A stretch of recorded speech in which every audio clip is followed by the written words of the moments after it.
Welcome, everyone, to today's edition of the Center for Family-Owned Businesses webinar for First Bank. On behalf of the Center for Family-Owned Businesses, my name is Ed Hart, and I'm the director for the center. Also like to welcome all of our audience from around the United States and all over that might be watching and with us today. We bring these webinars to you each month with the hope that we can educate you on issues that are pertinent and relevant to your family-owned business. We have run these webinars each month, and at the beginning of each webinar, like we'd like to do right now, we will be showing a quick video from our chairman and president, Mr. Michael Dierberg, after which we will introduce our speakers today. So just sit back and watch this video with Michael Dierberg, and we'll be right back. When you look out to the horizon, what do you see? What does tomorrow look like? If you run a family-owned business, you see the future differently. As part of the fourth generation of my family, to help lead First Bank, I know we see the future like you. At the First Bank Center for Family-Owned Businesses, your vision is ours. Now, let our experience be yours. In this seminar, let us help you see what your future can be.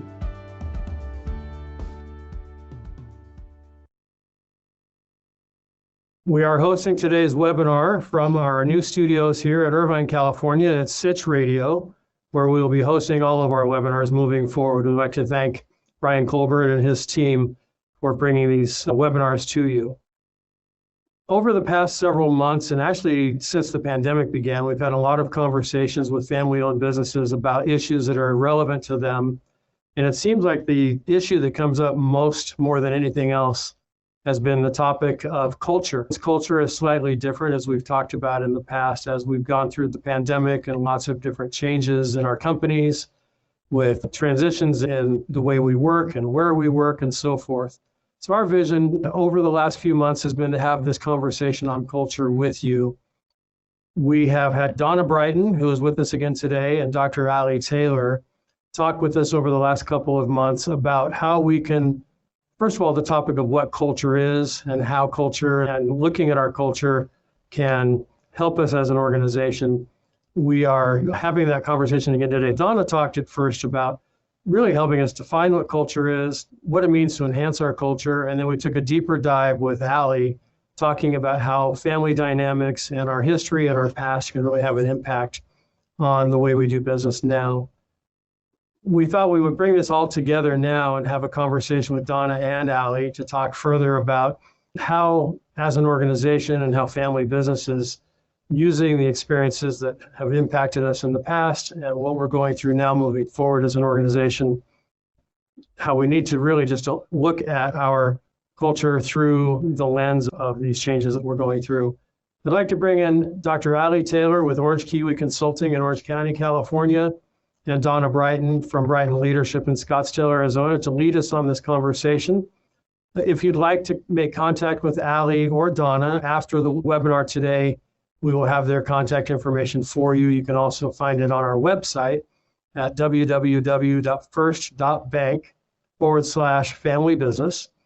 If you have any questions throughout the webinar today, please feel free to use the chat feature. You can type in your question, and as appropriate with timing and so forth, we will get to those questions. If you have other questions about the center or questions about other webinars and topics or suggestions, you can email me directly at ed.hart@fbol.com. So without further ado, I'd like to turn the time over to Dr. Allie Taylor of Orange Kiwi Consulting and Donna Brighton of Brighton Leadership. Allie and Donna, take it away. Thanks, Ed. Donna, it's so good to see you again. You too, Allie. Oh my gosh, I've been looking forward to this conversation, and in part because of a couple of the families that I've been working with recently, and one that we've talked a little bit about had a family member who worked in a large for-profit company or a large public company outside of her family business. And she really was focused on driving culture change and had remarkable efforts as a CEO for a multinational company. Came back into the family business and it wasn't as easy. She was really struggling. So I'm really looking forward to understanding your perspective and hearing a little bit more about, just from an organizational culture perspective, why it's so different to get change in family business. So there's a lot of talk about culture these days. Yes. What makes culture so important to getting results in any business? Let's start there. Excellent, Allie. And before I even answer that question, I want to make sure that we're all on the same page in terms of what culture is, right? Because it's one of those words like communication. We all use it, but it means something different to different people. So culture is not whether you wear flip-flops, have a foosball table, or free lunch Friday. Those are all things that may be indicators of your culture, but it's deeper than that. And the very simple way to think about culture is really the way we do things around here. It's the unwritten rules that everybody understands. Do we speak up at meetings or do we keep our mouths shut? It tells us how to behave in the context of that organization. It tells us what our values are and what matters most. So that's really what we're getting at when we talk about culture in the family business. And I'm excited to learn from you, Allie, as well, because I'm sharing from a culture perspective in an organization, the value of it. To your question, why is it so important to get results? Is because culture in and of itself can either accelerate or drag down your delivery of business results. Because we all know you can have a strategy, right? It's the beginning of the year. We're excited. We're setting goals. We're like, yes, we're so excited about what we can accomplish in the coming year. But how many times do you actually consistently hit your goals? And if you don't, culture could be the answer. So research shows that when you align that strategy with your culture, your people strategy, you can achieve up to a 50% difference in your performance, which is your results, right? So that means culture can be a competitive advantage. However, there's some complicating factors when it comes to family systems, Allie. So tell us, why is this so much more difficult for leaders in the context of that family business, like the leader you were talking about at the start of our conversation? Yeah, we'll call her Kate, and we'll get to that story in just a second. You know what we forgot to do, Donna? We forgot to tell our participants how they can interact with us if they have their own questions. So let me just pause there. You do have access to a question feature, and you can click on it and go ahead and type in your questions. You can do it anonymously. Only Donna, myself, and Ed are able to see those. So feel free to type in and ask as specific a question as you might like. Kate, when she called, her big question was really coming from a place of deep confusion. She was very confused. And the reason was because she had this great high-performing team that she was working with that had a culture that could accelerate their results. Mm-hmm. And she did all the right things. She came into the family business and it was like hitting a brick wall. When she said it to me with tears in her eyes. So I'm not making light of it. What I'm thinking about is the joy that she got afterwards when she was finally able to conquer it. That gives me a huge smile. The brick wall she had to conquer was actually the family system dynamics and the way decision-making happened in her family business and who was empowered to make decisions, who wasn't, where the influence rested, and how power got used. That is very different in a family-run business because of the family system, and that doesn't exist in a public company where the bottom line is the bottom line. At the end of the day, do we make profit for shareholders or not? The bottom line in a family business looks very different. Mm-hmm. Did we make money for the shareholders? That might not be our number one priority. It's your emotional wealth of the family, like the relationships, the intangible parts. That sometimes has a stronger bottom line in families. And then other ones, it's more of a balance. Mm-hmm. And Allie, a quick question on that. You talked about family systems. Is that just the people that are working in the family business?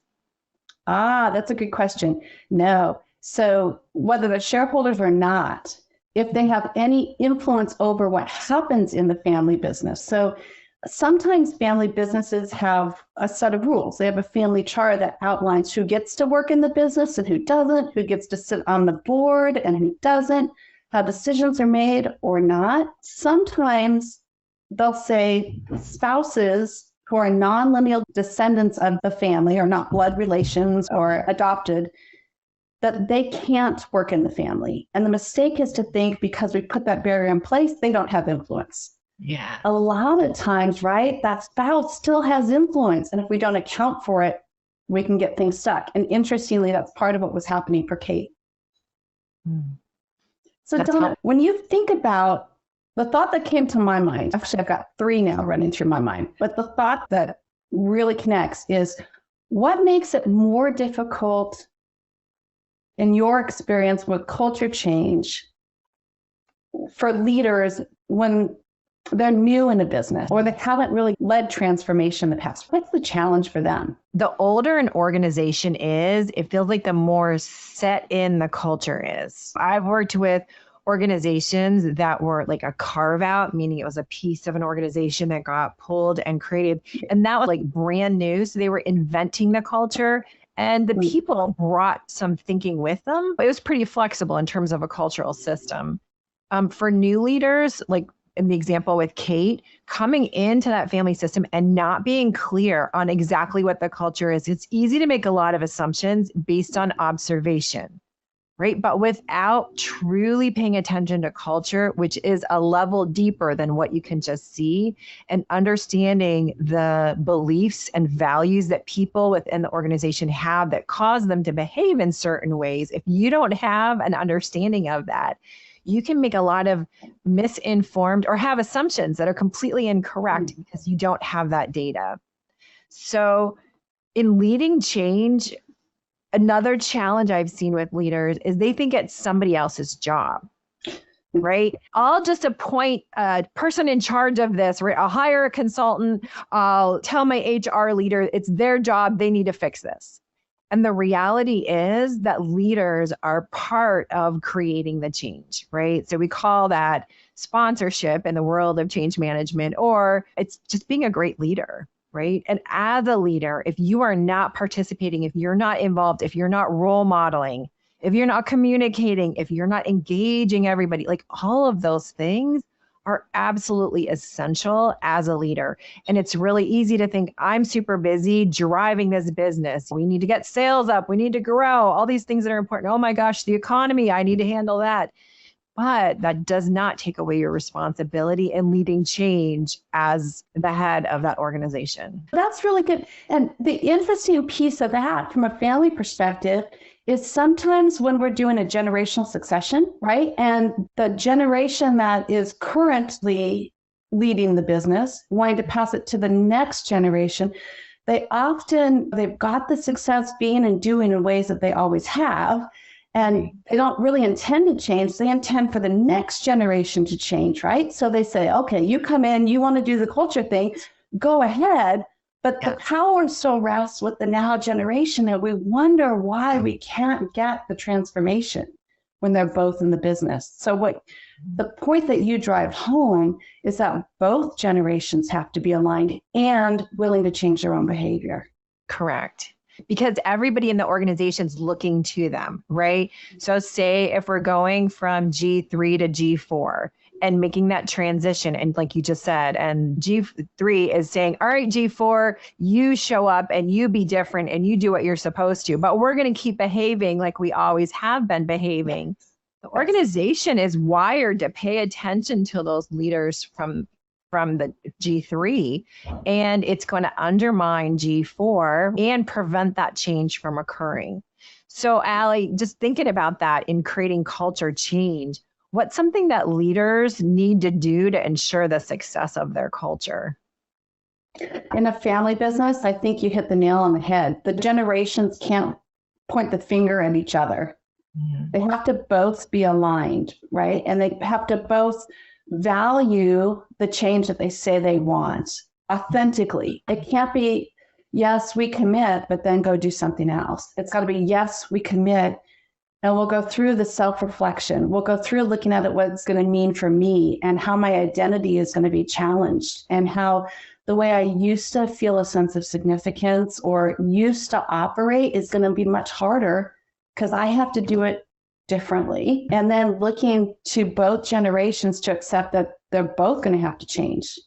The younger generation has all these ideas that they think they want to implement and do, but there's an organization they have to take them along with. So the next generation often it's patience and persistence. And the older generation, it's often more openness and self-reflection and really getting authentic with themselves about the implications.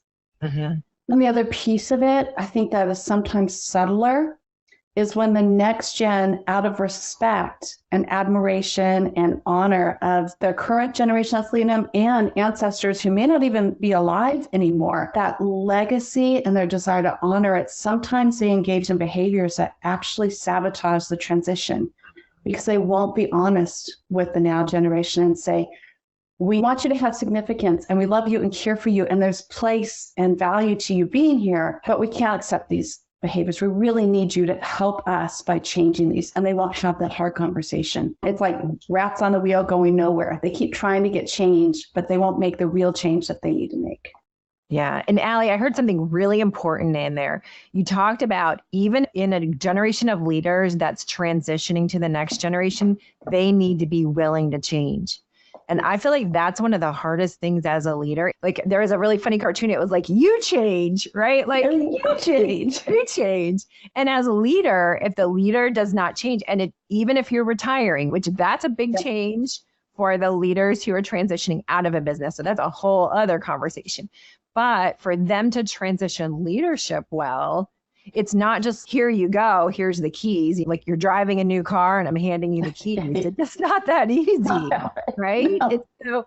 So thinking about, wow, not only am I letting go in that transition, right? Because all change starts with letting go, but that can be hard. So I'm letting go, giving it to the next generation. Oh, and on top of that, you're asking me to change. Wow, that's hard. Yes, absolutely. You nailed it. Letting go, loss, grief. The question most often that's the subtext is, will I still be relevant? That it's a force right against letting go. That's about holding on. That's where the family has to get really honest and real about what this transition means for the family system. And that's a piece that I think a lot of times when we think about change, we don't have to think about it anywhere else, even though we all bring our families to work with us, right? You're bringing your family no matter where you work, because they're a part of you and they're core to your identity. Identity is the biggest driver of behavior. So we all take our families to work, but in a family business, the entire family brings the same legacy, narrative, family history attached to the business, even though we play different roles in it. It's getting clear about the impact of those roles. So sometimes we have a group that has the power and a group that's been disadvantaged, especially in businesses where there are multiple branches. We go through these transitions, power shifts, and different branches or different groups of people start to get different levels of power. And the family system gets disrupted because they're not supposed to have what I had. And now I don't have it, right? So it's a much more profound human behavior change. And how advisors do and don't support that family can make all the difference. And it's interesting, Allie, because one of the key distinctions I feel in change is understanding change is that external thing that's happening. So whether it's transition from generation to generation, or if it's change, like we're recognizing that the culture we have doesn't support those business results that we talked about, whatever that is, that's change. Like you can decide we're going to change. But the difference is the internal transition, right? Because each person transitions, means they go through their process of how they're adjusting and adapting to the change. Everybody does it different. So then you complicate it by what you just shared with this family system. So I'm dealing with the family patterns of how we do or don't deal with transition well. So it's a combination of all of that can be really sticky. What's a family business to do? Successful and change. It sounds so hard. No, the coolest thing, right? The thing that gives a family business a competitive advantage is the family. It's their socio-emotional wealth. It's who else is going to have your back? Who else has so much power by being invested in seeing something succeed or win? So once I love when you talk about culture change and you have the slide with arrows going in all different directions. That's the same. That's one of the things that is the same, right? We have to get the family to agree on what that direction is, get all the arrows pointing the same way, and then the socio-emotional wealth in that family will allow them to outcompete other businesses over and over. Family businesses prove that through the pandemic. They proved it before the pandemic, and they'll prove it in the coming age, which has such a dynamic environment we've never seen before, where the force is for change and the rate of change is accelerating. So that one study says in 40 years, we will do the amount of change we're experiencing now will happen in a week. And in 80 years, it'll happen in 3 days. We better improve our capacity. That's a really important word. Talk about capacity. Tell me what you mean by that. Yeah, thank you. So capacity is something that I've really become even more aware of working in large scale change. It's interesting because sometimes the desire for how much change you want an organization to undergo and what they're able, so that's the capacity for change, that you need to make sure is like in alignment. I had worked with a leader who they were shifting their business strategy, and the leader wisely recognized, I need to pay attention to people's capacity to make the changes they need to make. So here's a really fun way of understanding that. Imagine that inside of you, you have a sponge, and everybody has a different size sponge. I found that a lot of leaders, a way that I know that they're leaders, they have really big sponges. So they are capable of doing lots and lots of change. But not all of your people have that same capacity. So as a leader, you might think, hooray, I'm so excited. We're going to do this new thing. And the reality is when that sponge, just your little change sponge, gets full, saturated, like you can't pick up any more change. And so unfortunately, leaders who are trying to drive a lot of change, they can create dysfunction in the organization by pushing so much change because everybody's saturated. And here's another important point when we talk about capacity and change saturation is that it's not just about it's not like I have a little change sponge at work and then there's some changes happening at work that are absorbed here. Oh, and then I go home and then I have my home change. We have one life, right? Like we all talk personal, professional. No, we have a life. We have a change capacity, period. Yeah. So when things are going and we're reading headlines in the newspaper about the economy and inflation and oh my gosh, and the pandemic and the this and that, all of those things are taking up capacity. And then we add the personal changes we're going through, that takes up capacity. So we end up as leaders, we need to pay attention to the capacity within the organization of the people because you can create change. Remember, I said that's the external thing. We can decide we're going to implement this strategy. We're going to make this generational transition. But when people lack that capacity, they can move into dysfunction. And the most wonderful human beings that have the best intention. And I'll tell you a really funny story. I was working with a leader of sales and explaining this whole idea of capacity.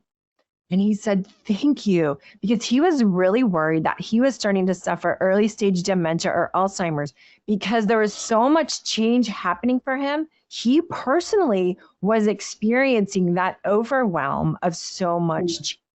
And so just something for everybody to pay attention to. Maybe it's not you after all.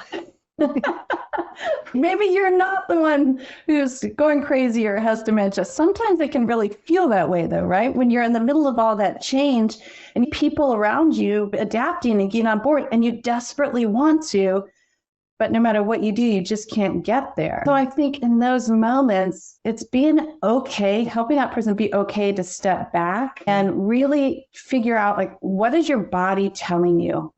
There's a mind, body, brain connection. And when you talk about capacity, all of them are at play. So just the power of the pause, push pause, find somebody who can help you just individually, alone, a safe person process, and just ask you 2 or 3 good questions about what's happening inside you, and then be able to come back and have an authentic conversation about your capacity with the people who are driving the change. You have to have a conversation with other people to hold you accountable if you've got this sense of urgency. And I think that's what we see a lot with particularly the family member who has more of the entrepreneurial characteristics. In our last webinar and the one I did, we talked about some of the mental health attributes and psychological attributes common to family businesses. Some of the byproduct of that is you want both. You don't have the capacity, but you want the change. So you just try to push through, and it becomes this chaotic, confusing, and everybody feels that emotional energy and follows the actions of chaos that person is introducing. So can you talk about that when it's the person who has the most power in the organization? So positional authority, decision-making control, and the highest level of influence. Can you talk about the impact when that person doesn't have the capacity? So I wanted to share some really interesting research, and it has to do, you were talking about emotions, which sometimes we like to think, oh, that doesn't happen in business, right? We're just going to come in and get our work done. But the research shows that emotions determine 50 to 70% of workplace climate. So what people are experiencing comes from that emotions, and that climate in the workplace can determine 20 to 30% of the company's performance. So tying back to business results.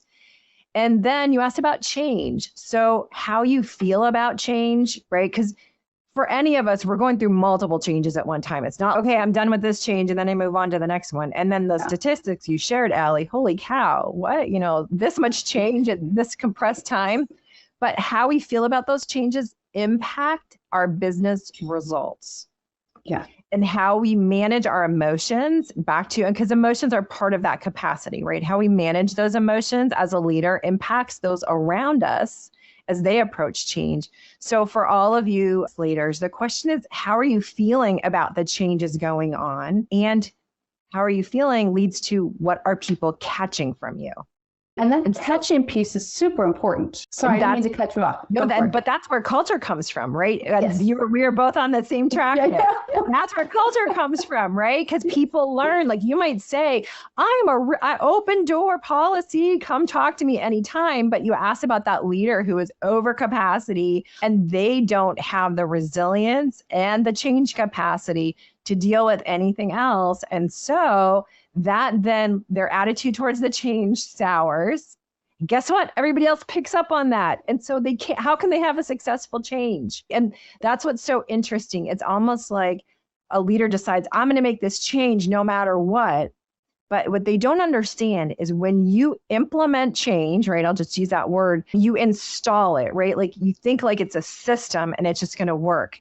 Yeah. But the new system, the new process, the new culture that you're working, it requires people to adapt and adopt whatever that change is. And so there's a difference between installing that external change and the realization of the whole reason you're doing it. And unfortunately, I think sometimes leaders forget that part, right? The reason I'm doing this is to realize these benefits. No, got the change done, check the box, and we're good. Yes. Yeah. Oh my gosh. Yeah, that's so true. And I think that's part of what a lot of family businesses are experiencing coming out of the pandemic. Some of these, like Kate's business, 65 years old, right? So they've gone through already 2 generational transitions and move a third to a fourth. So they know what success looks like. They've done it, but it's radically different. And it's the emotional level. It's the fatigue from everything they had to do to pull the business through the pandemic, whether they had record years or were struggling. There's fatigue because they already had to change so much to adapt. Now we're changing back at the same time as our market environment is radically changing. And so how we were in the past, the strategies that worked in the past don't suffice anymore. It's not that they don't work at all, but it's the way that people behave to execute it is changing. And then we have, I just saw a McKinsey article, Gen Z coming in, forcing a whole bunch of different change because talent pools are shrinking. So now if we think about Porter's forces, we have a customer or a talent pool that has more power than the business has had to deal with in the past to accept talent. So that's introducing change. So when you think about this coming season, the next 5 to 10 years, and you're thinking about the types of change that family businesses or any business in particular is going to be looking at. If you were going to give them one thing today to avoid saying in 10 years, I wish I knew this, What was that thing? If you were going to use a foresight lens, what is that thing that you would tell the leaders today? So, Allie, I think I would like to share the 3 steps to success. Perfect. And the reason for that, it's a repeatable process that everyone can apply, right? It's very simple. And it's really know where you are, know where you're going, and figure out how to get there. And I'd love to break that down with you. Perfect. So it's about, okay, we've got this culture. We understand we need to make sure like all the business dynamics are changing, right? So where do we start? And I'd love to hear your experience in the family business context. What I found sometimes is that although everybody's at the same business, they see it completely different. So same set of facts, but my perspective on where we are is different than everyone else's, right? And so as a result, if you're not having everyone start at the same place with the same understanding, then how are you going to get anywhere and create any kind of change? So I love the idea in terms of culture and response to the changes of what's going on is starting with objective data, right? So rather than you talked about the PCA dynamic and how this part of the family or that part of the family, like they may be the ones that normally have the stronger voice. So imagine getting objective data, qualitative and quantitative, that everybody can look at and using that as a starting point. So I think that's really important. Step number 1 is let's make sure we all see things maybe not exactly the same, but at least we're, what do they say, singing from the same sheet of music? Yeah, singing from the same sheet of music. Absolutely. And I agree that quantitative and qualitative data in the business, right? So it's not just the family who's providing it, it's employees. And from the highest level down to individual contributors, right? Getting that data is super important because that gives you the baseline then to take into the family conversation, because what we can't ignore is the family system. And when we start to talk about the data objectively, it gives us a lens to look at our family system, the strengths. What are the things that we want to keep? What are the behaviors that make us successful? How is that impacting our employees and driving our culture? And then those things that nobody ever wants to talk. In Kate's case, what the process did was help her brother finally come to terms with the fact that he had been dealing with alcoholism as the CFO and addiction. And the impact, we were able to really see the impact of that behavior on the culture. He didn't have to come out to the whole company. He was just able to have an honest conversation with Kate because he was being burned out with the culture, and that was a coping mechanism for him in the family system that had been created. We're able to connect that back to the family story and see it repeating to generation after generation. And Kate stepped in to do the same thing. She stepped in to rescue the business when her father had a heart attack, not because she really wanted to be part of the family business. Although today she'll tell you she's thriving and happy, and they were able to get the change that they're looking for. I think that's the piece, right? Qualitative and quantitative data from the top to the very bottom of individual contributors in the organization, and then mapping it against the family system and really having those authentic conversations. That tells you where you are. So that is where the whole conversation around capacity comes in. So imagine everybody that we've now figured out, we're all on the same page. Like Allie said, we have the qualitative, have the quantitative. It's mapped against the family system. Super important, right? Like you can't just do an employee engagement survey and be like, okay, and just tip there. Employee engagement is a lagging indicator like financials, where a culture assessment like we're talking about is actually a leading indicator, right? So it's that. But that in itself is insufficient, because we said you also need that family systems data, right? Because that gives you the full picture. Otherwise, you just have a smaller perspective. So deciding where you're going is really, it's that destination point, right? And in leadership, one of the key things is setting the vision. Like, where are we going? Because if you don't have a vision, you're just going to keep doing what you've always done, right? So that's part of leadership. But I would guess that's one of the really hard things in family business because everybody's going to have different ideas. I have a really good friend who his family has one of the oldest wineries in the world.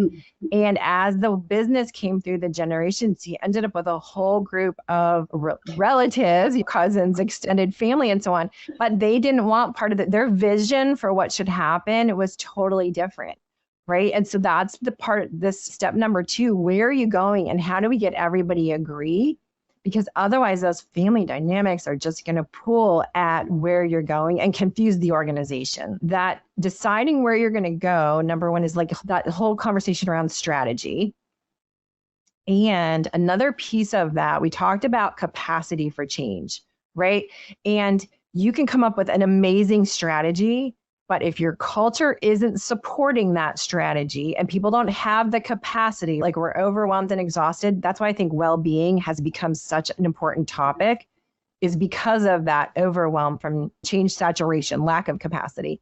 So it's a combination of the vision, getting everybody aligned to that strategy of, hey, we want to grow the business. Maybe some people are like, oh, let's move into more states. Let's expand our product line, whatever the decision is, right? And other people are like, oh no, the recession's coming and we need to pull in. So if you have those two fighting forces, that's a problem. So that's step number 2. Where are you going to go? But curious, what are some other family dynamics from that system that can impact people as they're trying to figure out that vision and direction where to go? Yeah. So your friend who owns the winery, that's a great example. And I know who you're talking about because you were kind enough to introduce me to him. Yeah. So I think the interesting piece of it is the power when you can have those deep conversations. It does 2 things. It gets you aligned on the vision and strategy. Mm-hmm. But first, because you can't get there without this, the family becomes more vulnerable and intimate with each other, because they're having to let go of all the baggage of all the family that you've grown up with, that everybody knows every story, knows how to push each other's buttons, and can wound deeper, because a family is first and foremost an emotional unit. So it can wound deeper, and they have oftentimes behaviors that they don't even know that they're not intentional, they're not mindful of how they're impacting each other in ways that non-family businesses don't have. You bring your professional self to work, but you don't have a job very long. In a family, your professional self is also your personal self when you're dealing just with family members, right? So getting that alignment requires you to lay down your sword, check your ego at the door, and come in with an open mind. So those 3 things, and we have to do those for leaders too, but the family baggage is a lot harder and the sword tends to be a lot sharper. And Allie, that makes me think, because you were explaining the family systems beyond just the people that are working in the business. So then what happens, right? Because you have a whole family system. So somebody's whispering in one of the business employees' ears. Yep.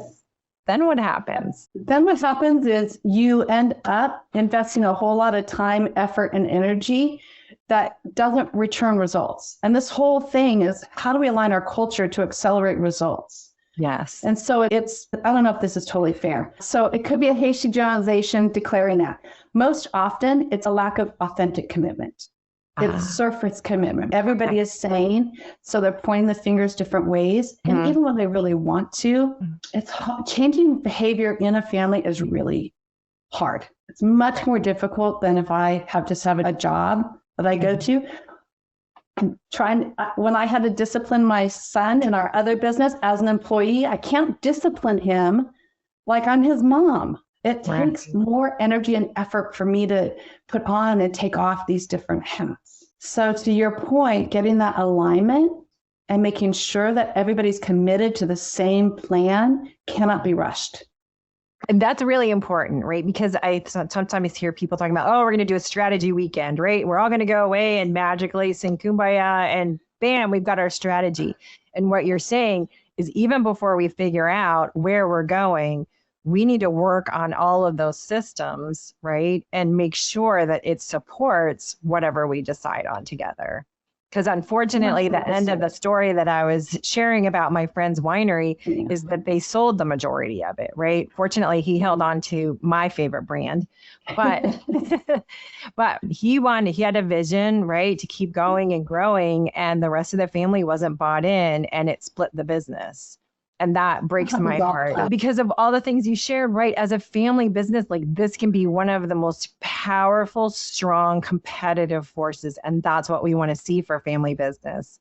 But you have to get to your point with those arrows. When the arrows are all going different directions, it's this step of getting alignment within the family, within the behaviors, within the beliefs that get everybody pointing in the same direction. And then you can figure out what the direction is.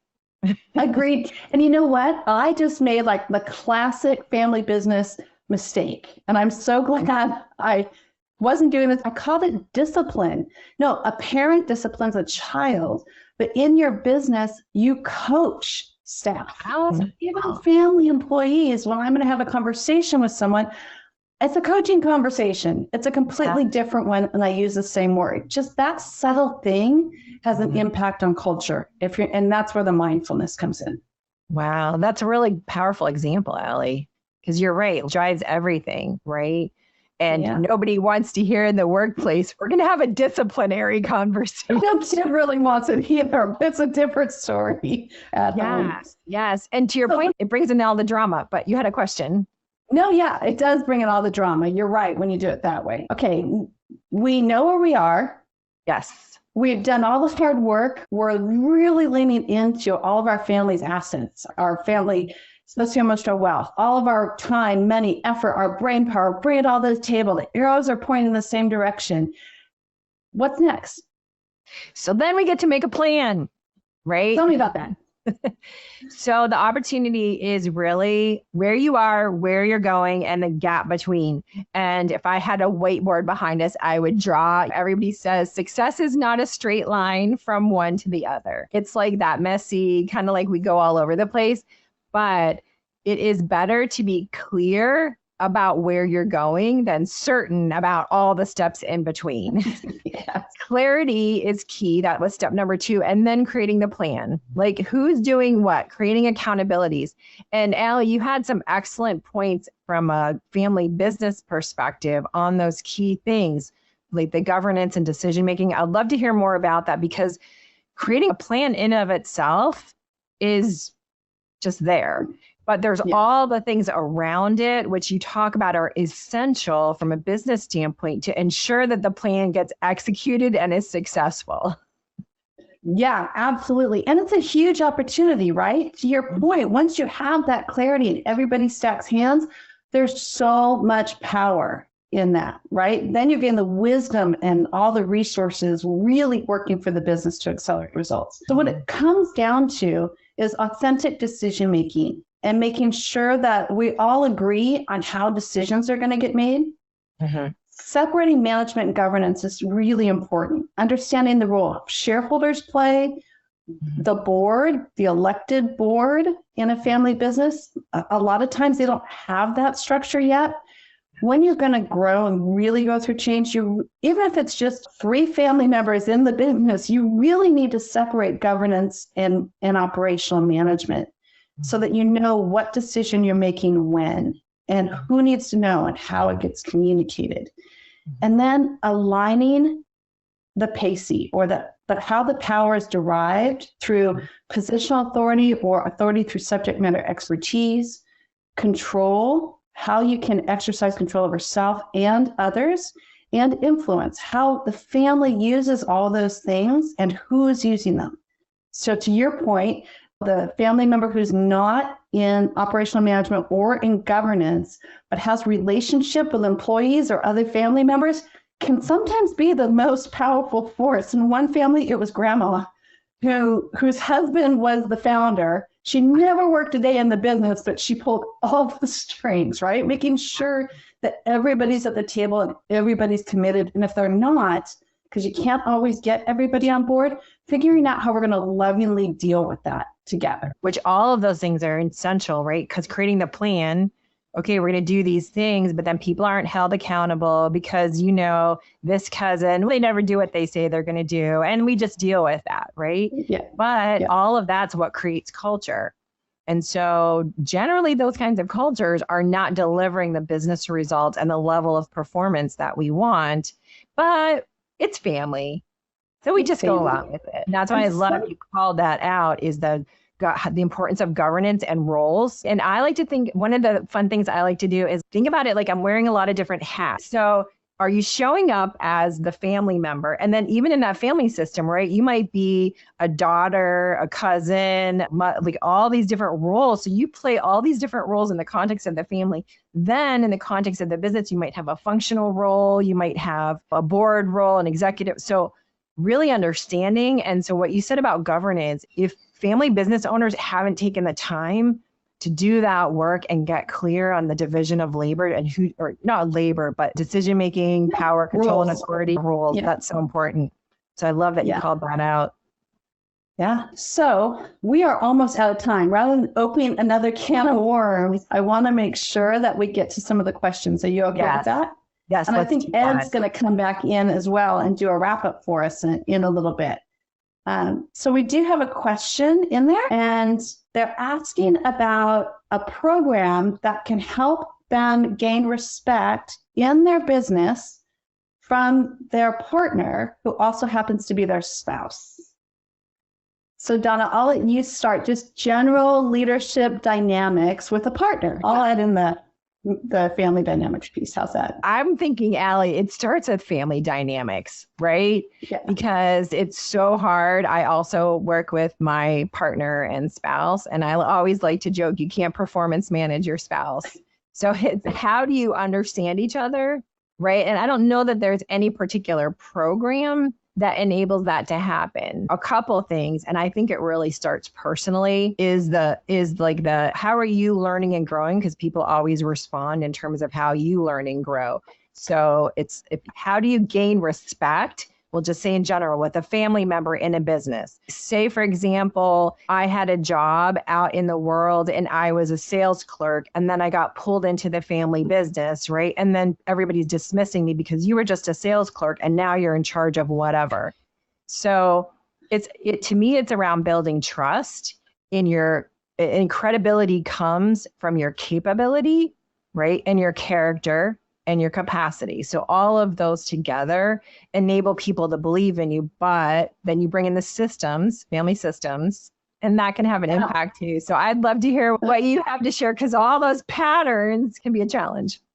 You're right about that, Don. I love what you shared. I think you're so spot on. That the additional piece that we have is Mark Twain once said that familiarity breeds contempt.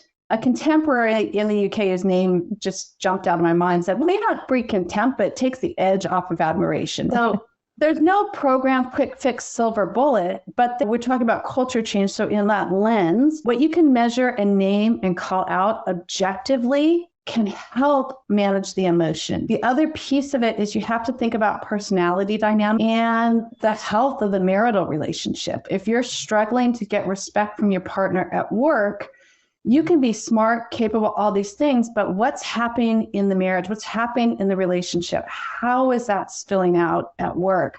And it starts there, really understanding that. Matter of fact, the first family business I ever worked with, I didn't even know I was going to do this, but as a marriage and family therapist, people would come in and you'd sit there, you go through the assessment, but you get a feel. And you knew three appointments and they're just checking the box on the way to divorce court. They're never going to do the work.